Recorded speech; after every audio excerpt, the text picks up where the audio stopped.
ओम नमो श्री ज्योतिराजाय विवेकानंद शूरये सच्चिद सुख स्वरूपाय स्वामिने तापहारिणे। এসো মানুষ হও। স্বামী শিষ্য সংবাদের মধ্যে আমরা আগে ক্লাসে দেখছিলাম যে স্বামীজি এই দেশের মানুষগুলোকে ঠিক ঠিক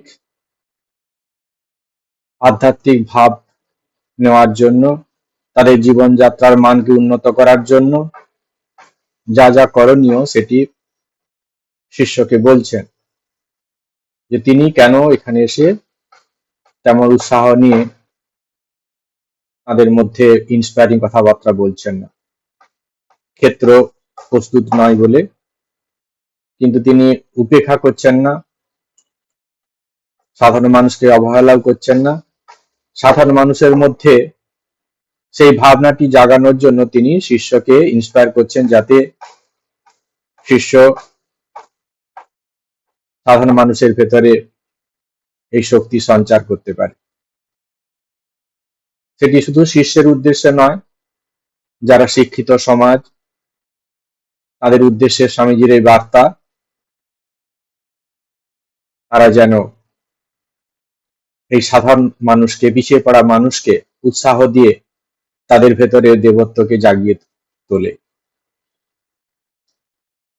তো যখন উৎসাহ দিচ্ছেন স্বামীজি তার শিষ্যকে, তখন তার মধ্যে বিভিন্ন রকম সমস্যা মনে এসছে, মনের মধ্যে প্রশ্ন জেগেছে। সেগুলো তিনি আস্তে আস্তে স্বামীজিকে জিজ্ঞাসা করছেন এবং স্বামীজি সেই সমস্যাগুলো সমাধানও করে দিচ্ছেন।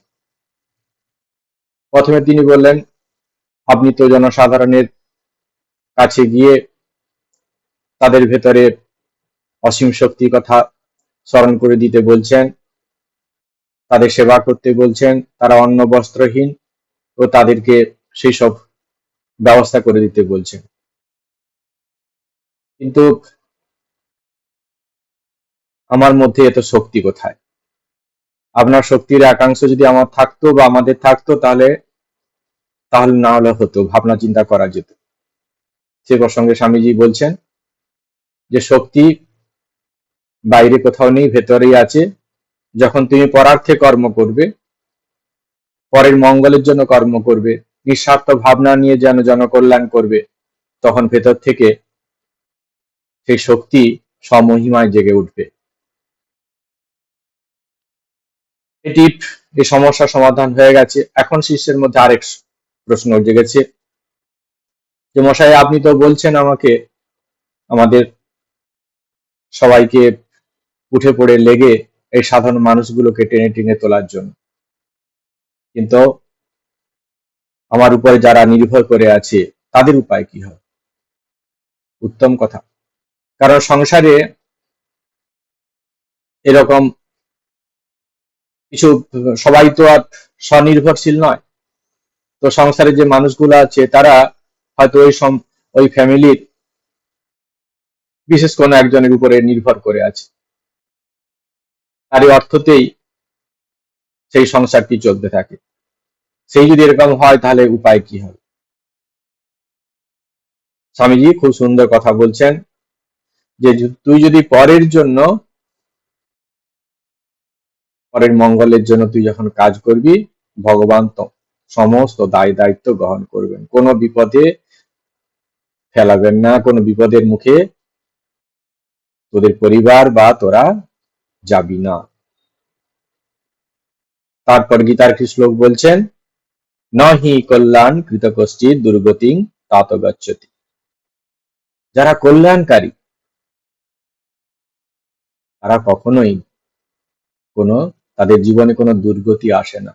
ছোটখাটো বিপদ আসতেই পারে, ওগুলো আসে চলে যায়, কিন্তু বড় কোনো কোনো কিছু জিনিস হবে না। ভগবান স্বয়ংই সমস্ত দায় দায়িত্ব গ্রহণ করবেন। ভগবানের যে কাজ করছেন, ভগবানেরই তখন দায়িত্ব এসে পড়ে যারা তার কাজে সহায় হয়েছে তাদের সমস্ত দিক থেকে রক্ষা করা। এটি বলছেন স্বামী। শিষ্য বলছেন, আগে হ্যাঁ,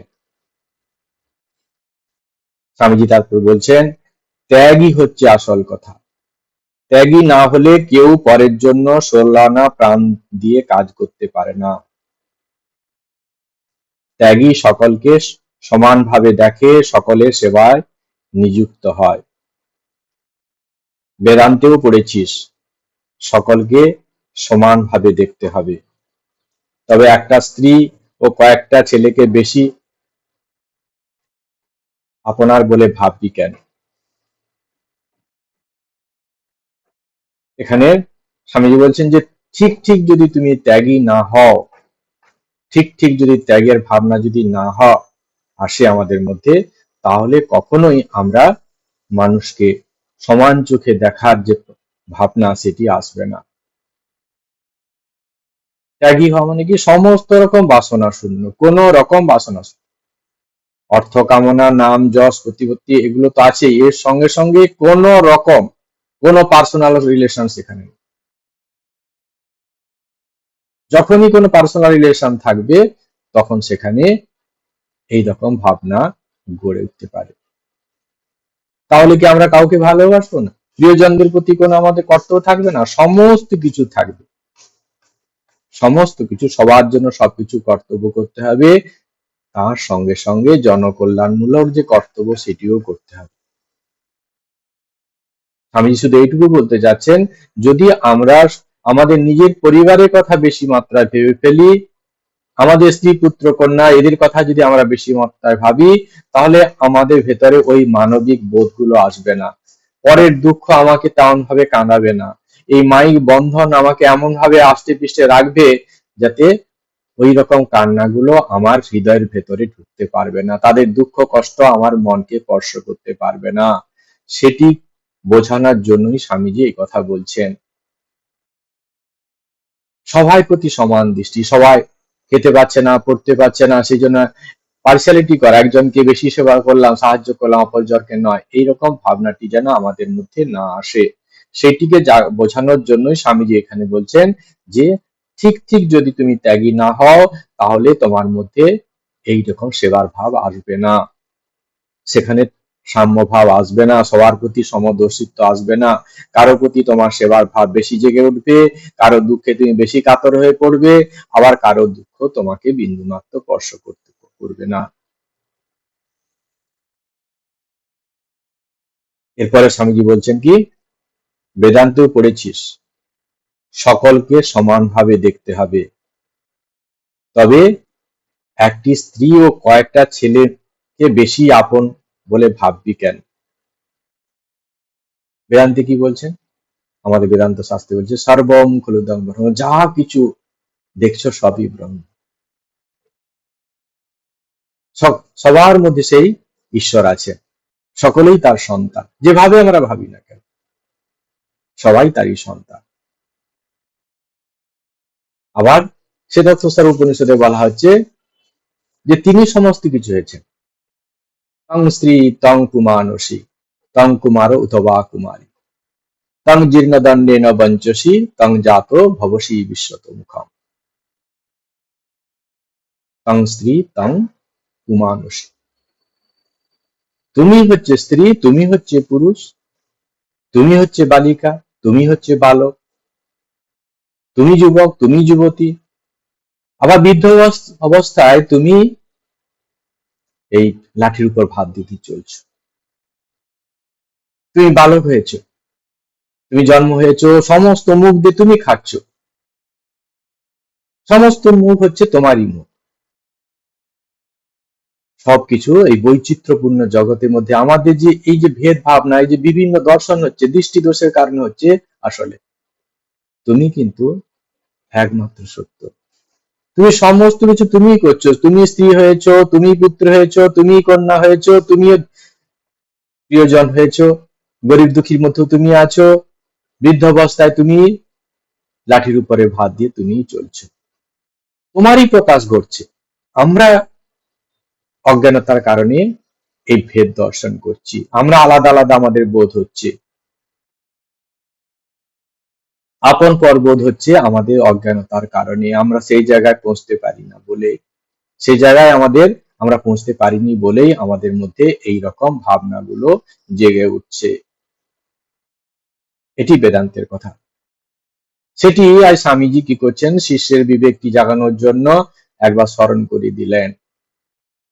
শিষ্য জানেন, আমরা অনেক কিছু জানি, কিন্তু সময়কালে যখন ঠিক দরকার হয়, ওই চিন্তাগুলো সেই মুহূর্তে দরকার, তখন কিন্তু আসে না।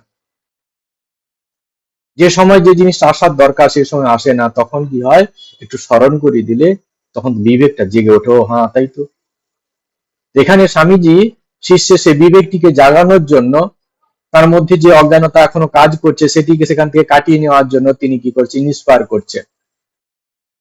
যেমন গীতাতে আমরা দেখছি যে অর্জুনের মধ্যে এত কিছু প্রতিভা আছে, তবুও তার মধ্যে অজ্ঞানতা কাজ করছে, সেই কারণে সেখান থেকে বেরিয়ে আসতে পারছে না। সে দিব্য শক্তি তার মধ্যে যে আছে, দিব্য প্রভাব তার মধ্যে আছে, সেটি তিনি বুঝতে পারছেন না। ভগবান কৃষ্ণ কি করছেন, তার শিষ্যকে কি করছেন, সেখান থেকে বের করিয়ে আনছেন, বুঝিয়ে, বিভিন্ন ভাবে বুঝিয়ে সেখান থেকে তার সে অজ্ঞানতা থেকে তাকে বের করে দিচ্ছে। এখানে স্বামীজি বুঝে গেছেন তার শিষ্য সাধারণ নয়, তার মধ্যে অসীম শক্তি আছে, সেটি জাগানোর জন্য তিনি আপ্রাণ চেষ্টা করছেন। শুধু শিষ্যকে জাগানো নয়, আমাদের মতো সাধারণ মানুষকে জাগানোর জন্য, অজ্ঞানে অন্ধকারে যারা আমরা ডুবে আছি তাদেরকে জাগানোর জন্য স্বামীজির এই বার্তা, স্বামীজির এই মন্ত্র। কি সেই মন্ত্র? যে সমস্ত ঈশ্বর তো সবার মধ্যে আছেন, তুমি শুধু কেবলমাত্র নিজের স্ত্রী, নিজের পুত্র, নিজের কন্যা, নিজের স্বামী, নিজের প্রিয়জনদের কথা ভেবে তোমার কর্তব্য তুমি শেষ করবে, এটাই তোমার মনুষ্যচিত হবে কি? এটা এরকম ভাবনা করা মনুষ্যচিত হবে? সমাজের প্রতি তোমার কর্তব্য আছে, সেই কর্তব্যটা তুমি কেন ভাবছো না? এই সোসাইটিতে জন্ম নিয়েছো, সেই সোসাইটির কাছেও তোমার কিছু ঋণ আছে, সেই সামাজিক ঋণ তোমাকে শোধ করতে হবে। কি করে শোধ করব? আমরা যখন পরার্থে কর্ম করব, জনকল্যাণমূলক কর্ম করব, সেই কল্যাণের দ্বারা আমাদের সেই ঋণ একটু কি হবে, কমবে, সেই ঋণের কিছুটা লাঘব হবে। সেই কারণে স্বামী যেখানে কি করছেন, বারবার স্মরণ করে দিচ্ছেন, বারবার স্মরণ করে দিচ্ছেন।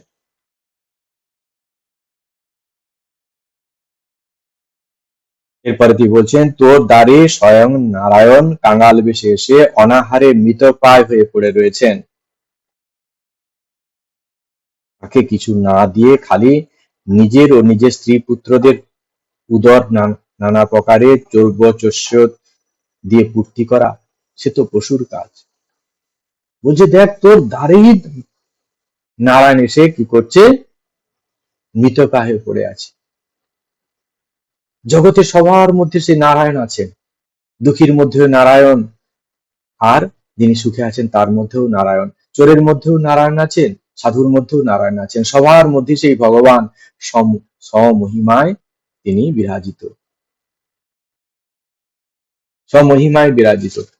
তো তাই তুমি তাদের কথা না চিন্তা করে শুধুমাত্র এইরকম স্ত্রী, পুত্র, কন্যা, স্বামী, এদের জন্য ভেবে ভেবে জীবন নষ্ট করা, এটা কি ধরনের? এই তো পশুবৎ জীবন।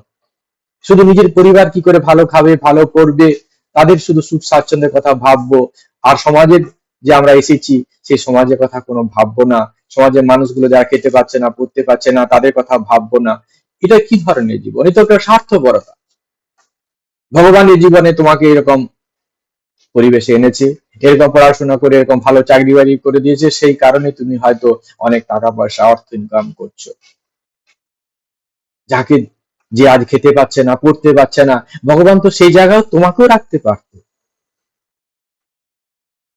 আমরা যদি এইরকম ভাবনা নিয়ে দেখি, এরকম দৃষ্টিকোণ নিয়ে দেখি, তাহলে আমাদের মধ্যে কিছুটা অন্তত বিবেক জাগবে যে না, এরকম পিছিয়ে পড়া মানুষগুলোকে, না খেতে পাওয়া মানুষগুলোর জন্য আমাদের কিছু করা দরকার।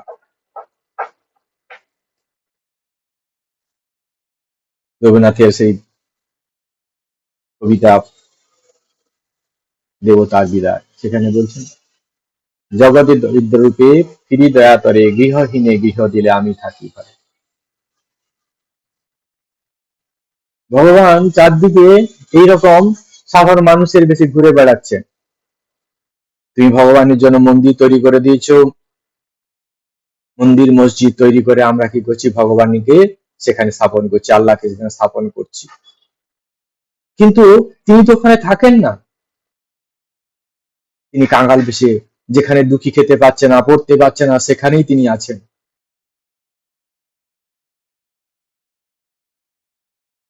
সেই কারণে যদি আমরা ঠিক ঠিক নারায়ণ সেবা করতে চাই, ঠিক ঠিক ভগবানের সেবা করতে চাই, এই গরিব দুঃখী সেবা করা করতে হবে আমাদের।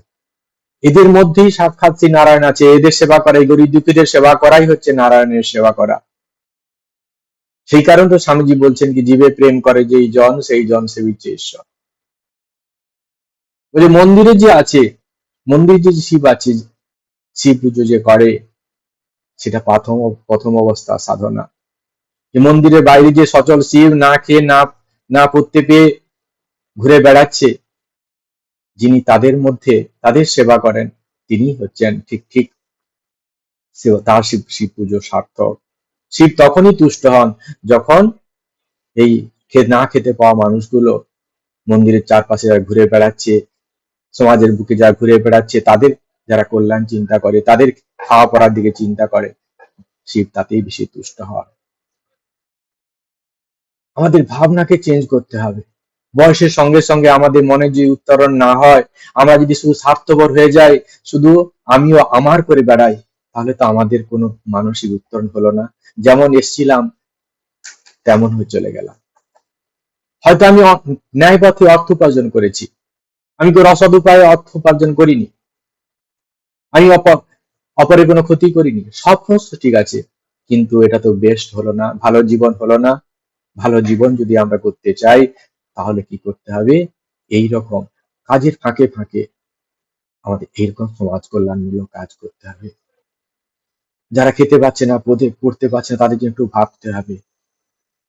তার মানে এই নয় যে নিজের পরিবারের কথা একবারে ভাববো না, এমনটি কিন্তু নয়। স্বামীজি বলছেন ঠিকই, কিন্তু আমাদের উৎসাহ দেওয়ার জন্য বলছে, একবার দিয়ে ত্যাগ করতে এরকম বলছেন না। ভাবনাটা এটাই যে এদের জন্য আমাকে ভাবতে হবে। যত সামান্য অর্থ আমি যেন ওদের জন্য, কল্যাণের জন্য আমি যেন ব্যয় করতে পারি স্বতঃস্ফূর্ত ভাবে, অপরকে দেখানোর জন্য না।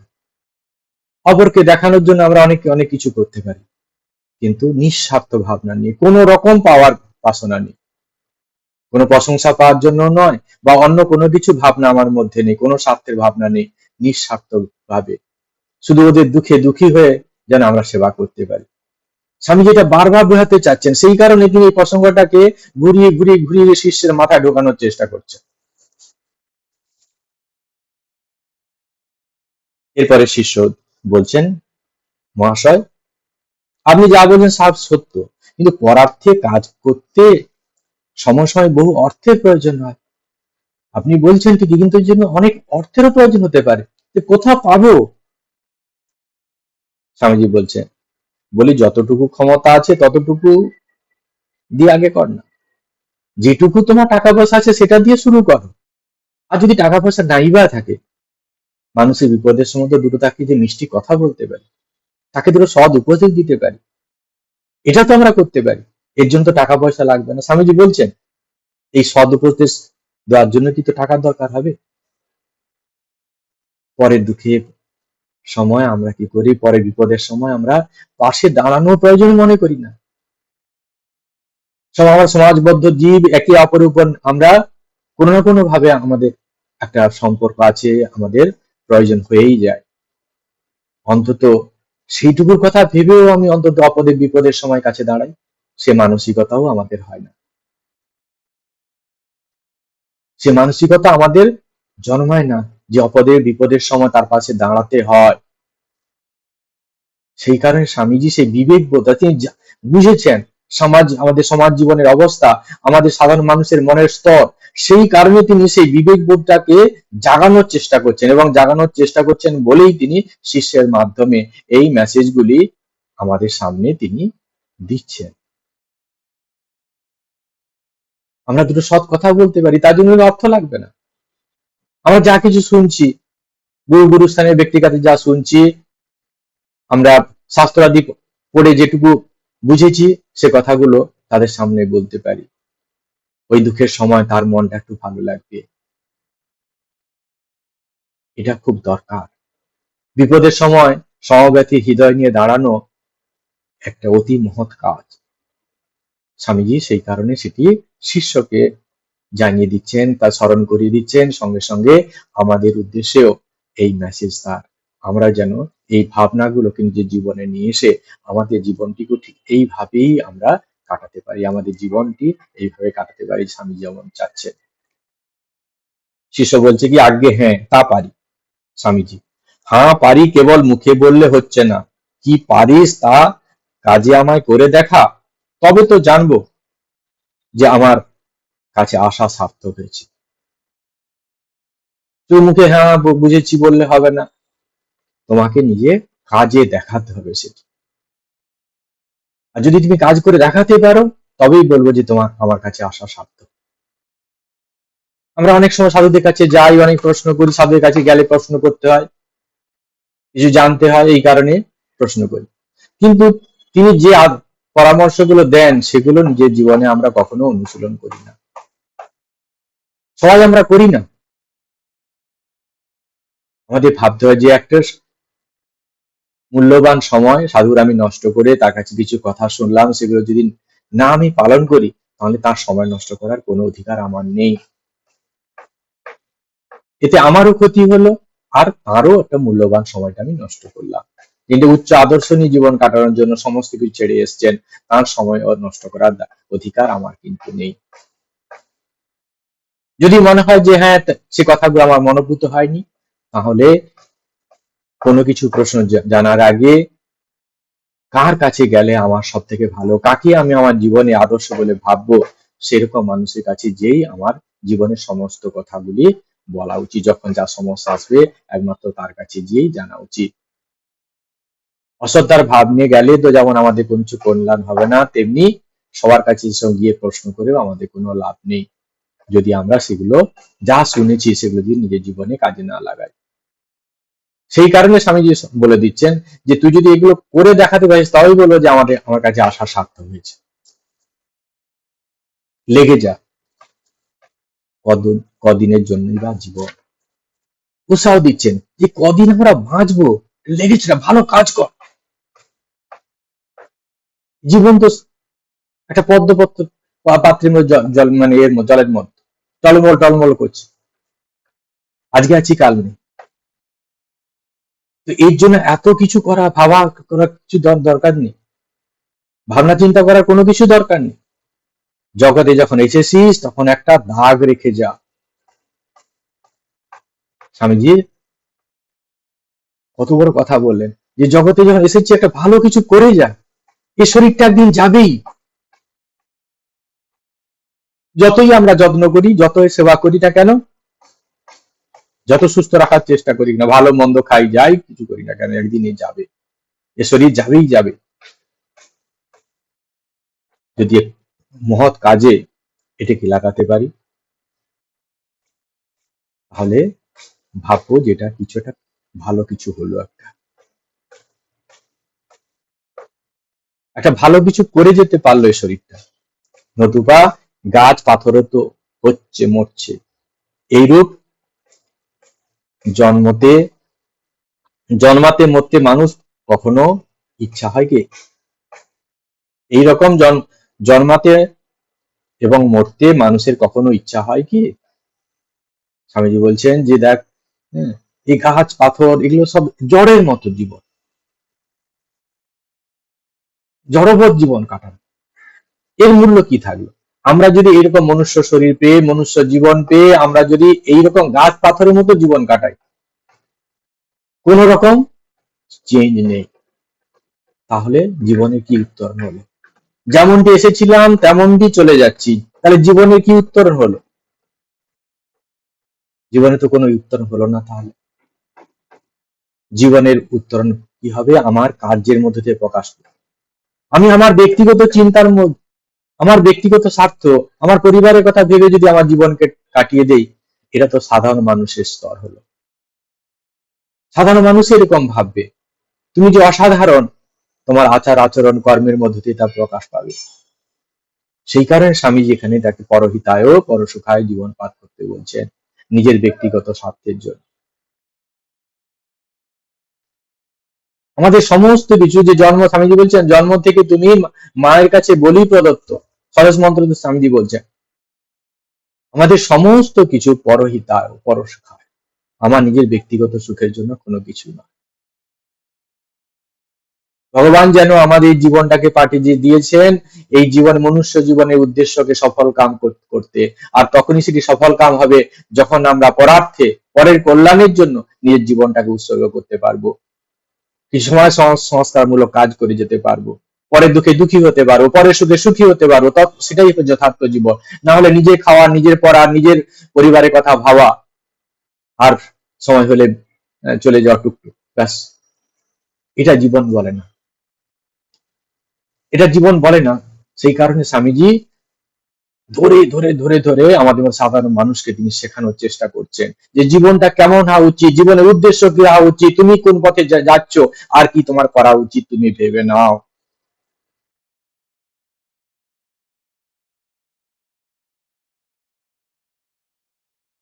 আমার কাজে দেখা যে তোর বেদান্ত পড়া সার্থক হয়েছে। সকলকে এই কথা শোনা আগে তোমাদের ভেতরে অনন্ত শক্তি রয়েছে, সে শক্তিকে জাগিয়ে তোলো।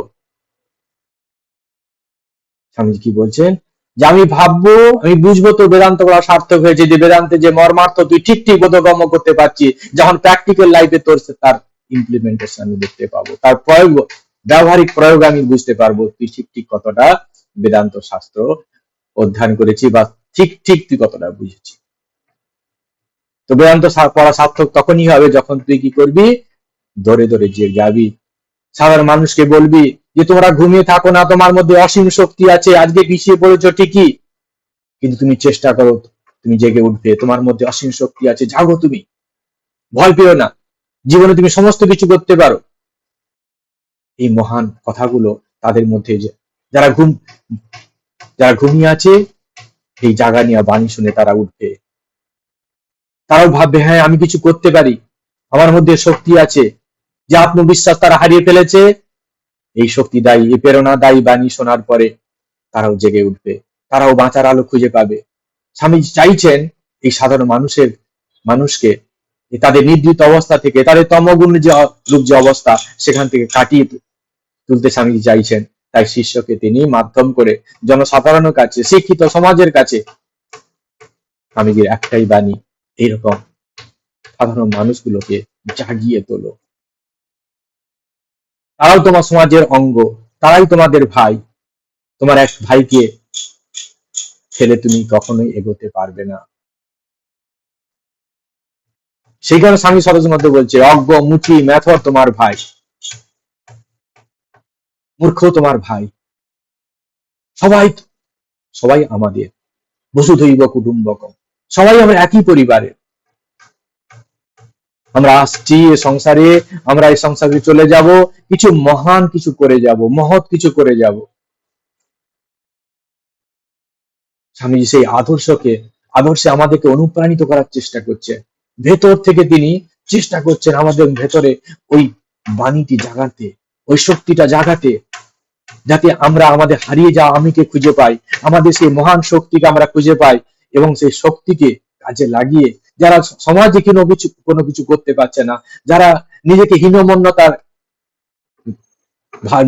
নিজেকে দিনের পর দিন হীন ভাবতে ভাবতে আরো হীনমন্যতায় ভুগছে, তাদের মধ্যে এই জাগানিয়া বাণী দিয়ে তাদের মধ্যে আবার চেতনা ফিরে আনতে, তাদের মধ্যে আবার শক্তি ফিরে আনতে স্বামী চেষ্টা করছে।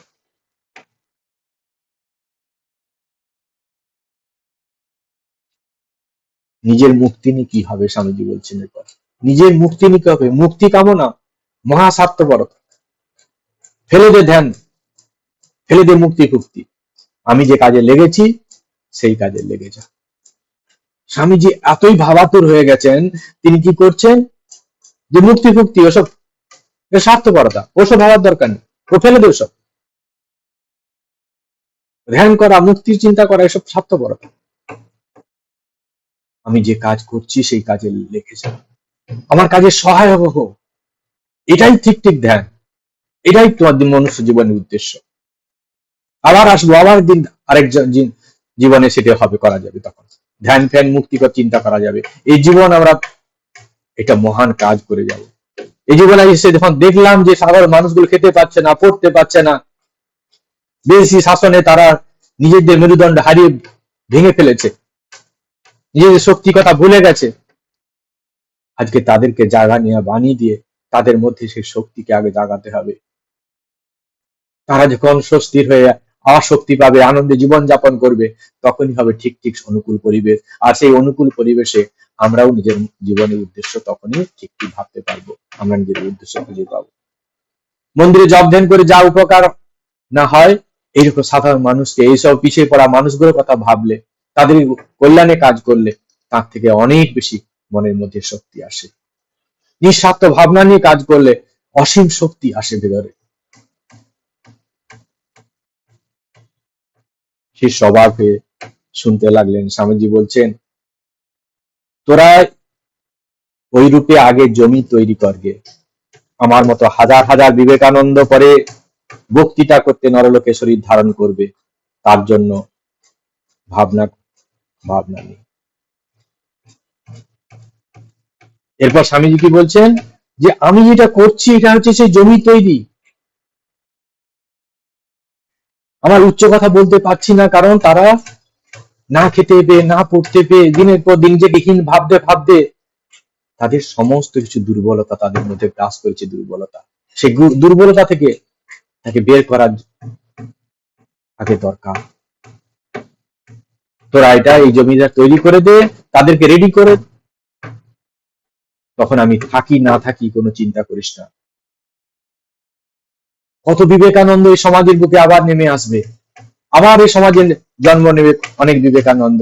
তারা কি করবেন, তাদের জায়গা নেওয়া বানিয়ে দিয়ে এরকম মানুষকে তাদের পথ দেখাবে। তারপর বলছেন কি, এই দেখ না, আমাদের ভেতরে যারা আগে ভাবতো যে তাদের কোনো শক্তি নেই, তারা এখন অনাথ আশ্রম, দুর্ভিক্ষ ফান্ড, কত কি খুলছে। ঠাকুরের সন্তানদের সে কথা তিনি বলছেন। তারা ভাবতেন কি স্বামীজি একমাত্র সমস্ত কিছু শক্তিধর, তিনি সমস্ত কিছু, তারা কিছু করতে পারে। কিন্তু আজকে দেখা যাচ্ছে যখন প্রয়োজন হচ্ছে, যুগ প্রয়োজনে, তারা কি করছে, অনাথ আশ্রম তৈরি করছেন, দুর্ভিক্ষ কবলিত জায়গায় কি সেবা করার জন্য, দুর্ভিক্ষের জন্য ফান্ড তৈরি করছেন, যে রিলিফ হচ্ছে আমাদের বিভিন্ন জায়গায়, সমাজসংঘ যে কাজ হচ্ছে, এগুলো তাঁরই শক্তি। ভগবানই তিনি কি হচ্ছেন, প্রেরণার বাণী হয়ে, শক্তি হয়ে তিনি সাধারণ মানুষের ভেতর দিয়ে কাজ করছেন। তিনি, আমরা কোনো কিছু করছি না, আমরা যন্ত্রবৎ, জড়বৎ, আমরা তার ইচ্ছায় সমস্ত কিছু হচ্ছে। শুধু তার শরণাপন্ন হয়ে থাকা, তার উপর নির্ভরশীল হয়ে থাকতে পারলে তিনি সমস্ত কিছু করিয়ে দেবেন। সবার মধ্যে শক্তি আছে, শুধু প্রয়োজনে সেটি অনুকূল যদি পরিবেশ তৈরি হয়ে যায়, সঙ্গে সঙ্গে সেটা বেরিয়ে পড়ে। তো স্বামী সেটা জাগাচ্ছেন যে শক্তি সবার মধ্যে আছে। সেইটারও উদাহরণ দিচ্ছেন, যে যারা ভাবতো, আমার গুরু ভাইদের মধ্যে যারা ভাবতো আমাদের মধ্যে কোনো কিছু নেই, শক্তি কোনো কিছু নেই, দেখ না তারাই আজকে অনাথ আশ্রম করছে, তারাই দুর্ভিক্ষ ফান্ড তৈরি করছে।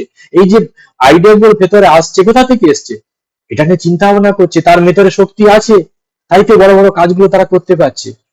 তো এটা নিয়ে ভাবিস না, সবার মধ্যে শক্তি আছে, সময়কালে সব বেরিয়ে যাবে। এরপরে তিনি আবার অন্য কথা বলছেন, দেখছিস না নিবেদিতা ইংরেজের মেয়ে হয়ে তোদের সেবা করতে শিখেছে, আর তোরা তোদের নিজের দেশের লোকের জন্য তা করতে পারবি না।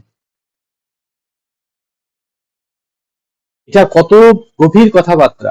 নিবেদিতা একজন ফরেনার, তিনি বিদেশ থেকে এসে স্বামীজির ভাবে ভাবিত হয়ে এখানকার মানুষের কল্যাণের জন্য নিজেকে সেইভাবে তৈরি করছেন, নিজেকে বাংলা শিখেছেন, এখানকার যে লোকাচার সেই অনুযায়ী নিজেকে তৈরি করেছেন। তিনি রামায়ণ পড়তে শিখেছেন, তুলসী গাছে জল দিতে শিখেছেন, পোশাক পরিচ্ছদের অনেকটা চেঞ্জ করেছেন। কিসের জন্য? না, এইরকম সাধারণ মানুষকে সাহায্য করতে হলে এদের মতো লেভেলে নেমে আসতে হবে, না হলে কিন্তু এদের সেবা করা যাবে না, এদেরকে টেনে উঠানো যাবে না। সেই কারণে নিবেদিতা কি করেছেন, এখানকার ভারতীয় সংস্কৃতির সঙ্গে তাল মিলিয়ে সেইভাবে নিজেকে ভাবিত করেছেন, সেইভাবে নিজেকে তৈরি করে তিনি কি করছেন, সাধারণ মানুষের সেবাতে লেগেছেন। কত মহান ভাব, কত উদার ভাব, ভাবতেও ভালো লাগে। বিদেশ থেকে এসেছেন একজন বিদেশিনী, তিনি এসে কি করছেন, ভারতকে সেবা করতে এসেছেন। আর আমরা এই দেশে জন্মগ্রহণ করে এই দেশের মাটিতে বড় হয়ে আমরা কি করছি, স্বার্থপর। আমরা শুধু নিজের করে মরছি। আমাদের উদারতা কোথায়? একজন বিদেশিনী তিনি দায়িত্ব থেকে এসে তিনি আমাদের এখানে সেবা করতে যাচ্ছেন উদার ভাব নিয়ে, আর আমরা এই ভারত মাতার করে জন্মগ্রহণ করে আমাদের মধ্যে সেই উদারতা করলো না, আমাদের মধ্যে স্বার্থপরতা। সেই কারণে স্বামীজির দুঃখে, অতি দুঃখে তিনি বলছেন যে এদের দেখেও আমাদের মধ্যে সেই ভাবনা আসছে না যে পরের হিতের জন্য, পরের কল্যাণের জন্য একটু কাজ করি। এরপরে বলছেন, যেখানে মহামারী হচ্ছে, যেখানে জীবের দুঃখ হচ্ছে, যেখানে দুর্ভিক্ষ হয়েছে, চলে যা। যেখানে যেখানে এইরকম সুযোগ করা, সেবা করার সুযোগ আছে, সেখানে যা সেবা কর। মরে তো একদিন যাবি, এর জন্য চিন্তা কর কি করে লাভ। তোর আমার মতো কত কীট হচ্ছে আর মরছে, তাদের জগতের কি আসে যাচ্ছে। একটা মহান উদ্দেশ্য নিয়ে মরে যা, মরে তো যাবি, তা ভালো উদ্দেশ্য নিয়ে মরা ভালো। কি বলছেন, যে তোর আমার মতো এরকম সাধারণ মানুষ কত আসছে কত যাচ্ছে, এতে কার কি আছে। যখন এসেছিস একটা ভালো কিছু করে যা, একটা দাগ রেখে যা। যেদিন প্রথম তুমি এসেছিলে ঘরে, তুই মাত্র কেঁদেছিলে, হেসেছিল সবে, এমন জীবন তুমি করহ গঠন, মরণে হাসিবে তুমি, কাঁদিবে ভুবন। নজরুলের কবিতা। যে এইরকম জীবন আমাদের তৈরি করতে হবে, মরতে তো একদিন হবে। তাই এমন ভাবে জীবন গঠন করি যাতে পরের জন্য কিছু করতে পারি, যেন পরের মঙ্গলের জন্য নিজের জীবনটা যেন উৎসর্গ করতে পারি। এরকম কত মানুষ আসছে যাচ্ছে, তাতে সমাজের কি আসে যায়, তাতে তো কোনো কিছু যায় আসে না সমাজের। বরং সমাজে একটু কাজ করতে পারলাম, এই দুঃখী মানুষদের পাশে এসে দাঁড়াতে পারলাম, এটাই হচ্ছে জীবনের সার্থকতা। যে পরের দুঃখে একটু দুঃখী হতে পেরেছি, পরের কষ্টে আমারও কষ্ট হয় আজ, এটাই মনের উত্তরণ। এই ভাব ঘরে ঘরে প্রচার কর, নিজেও দেশের মঙ্গল হবে। স্বামীজির পরে বলছেন, আজকে যে তোমার মধ্যে যে শক্তি দিচ্ছি, যে ভাবনা জাগালাম, যে আদর্শের কথা শোনালাম, ঘরে ঘরে এই কথাগুলোই বল। ওরা জেগে উঠবে, শুধু তাই নয়, ওদের মধ্যে আবার কিছু জন পাবি তোরা, যারা অপরকে সাহায্য করবে। এই ভাব তারাও কি করবে, অপরকে আবার বিলাবে। এইভাবে সবাই মিলে যখন আমরা চেষ্টা করব, সমাজের উন্নতি হবেই হবে, সমাজের উত্তরণ হবেই হবে। লেগে যা, দেরি করিস না, মৃত্যু তো দিন দিন নিকটে আসছে। এই যে উচ্চ ভাবনা পেয়েছিস, এই ভাবকে কাজে লাগা। আমরা আস্তে আস্তে মৃত্যুর দ্বার গড়ায় চলছি, বয়স আমাদের হয়ে যাচ্ছে, কোন মুহূর্তে জীবনের প্রদীপটা নিভে যাবে আমরা কেউ জানি না। অনেক দিন আমরা শুধু নিজের করে আমরা মরেছি। নিজের খাওয়া, নিজের ভালো থাকা, নিজের পরিবার বর্গের সুখ স্বাচ্ছন্দ্যের কথা ভেবেছি। এখন পরের জন্য যদি কিছুটা সম্ভব হয়, আমাদের সাহায্য সহযোগিতার হাত যেন বাড়িয়ে দিতে পারি। এখানেই জীবনের সার্থকতা। কারণ সবার ঈশ্বর পথে যদি আমরা এগোতে চাই, ঈশ্বর তো সর্বব্যাপী। ঈশ্বর তো শুধু মন্দিরে নয়, তিনি সর্বব্যাপী। বেদান্তের মধ্যে যে বিরাট পুরুষের ধারণা আছে, বিরাট পুরুষ মানে কি, সমষ্টি স্থূল শরীর। এই বিশ্ব সংসার, এই জগৎ সংসারের মধ্যে যত জীব আছে প্রাণী, সমস্ত জীবের সমষ্টি হচ্ছে এই বিরাট পুরুষ। তাহলে সেই বিরাট পুরুষের মধ্যে গরিব দুঃখী আত্মীয় স্বজন আমরা যা কিছু দেখছি, সবাই সেই বিরাট পুরুষেরই অংশ। তাই কোনো দুঃখী সেবা করাও সেই বিরাট পুরুষের সেবা করা, কোনো জাস্ট রোগগ্রস্ত মানুষের সেবা করাও সেই বিরাটের সেবা করা। অনাহারে অনাথ না খেতে পেয়ে যারা মরছে তাদের সেবা করাও যেমন বিরাটের সেবা করা হচ্ছে, তেমনি যারা অসুস্থ রোগগ্রস্ত তার সেবা করাও কিন্তু সেই বিরাটের সেবা করা। তাই আমরা যদি সত্যি সত্যি আধ্যাত্মিক পথ অবলম্বন করে নিজের জীবনকে উত্তরণ করতে চাই, তাহলে শুধুমাত্র মন্দিরে গিয়ে ধ্যান জপ করা, মন্দিরের মধ্যে যে যে ভগবানকে ডাকা, এটি যথার্থ না। এটি প্রথম অবস্থার কাজ। আমাদের মনের ভাবনাকে আরো বড় করতে হবে। মন্দিরের বাইরে যে না খেতে পাওয়া মানুষগুলো ছুটে বেড়াচ্ছে, ভিক্ষা চাচ্ছে, তাদের কথা ভাবতে হবে। তবেই ভাববো যে আমাদের মানসিক উত্তরণ হচ্ছে। আর যদি সবসময় মন্দিরে যে বসে থাকি, ভগবানের কাছে প্রার্থনা করি, ভগবান কিন্তু তেমন আমাদের ডাকে সাড়া দিবেন না।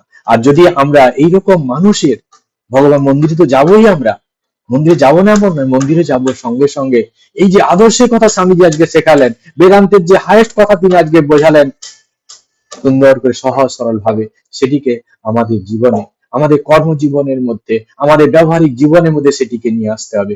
তবেই আমাদের ঠিক ঠিক আধ্যাত্মিক জীবন, ঠিক ঠিক তাতে সমাজের কল্যাণ হবে।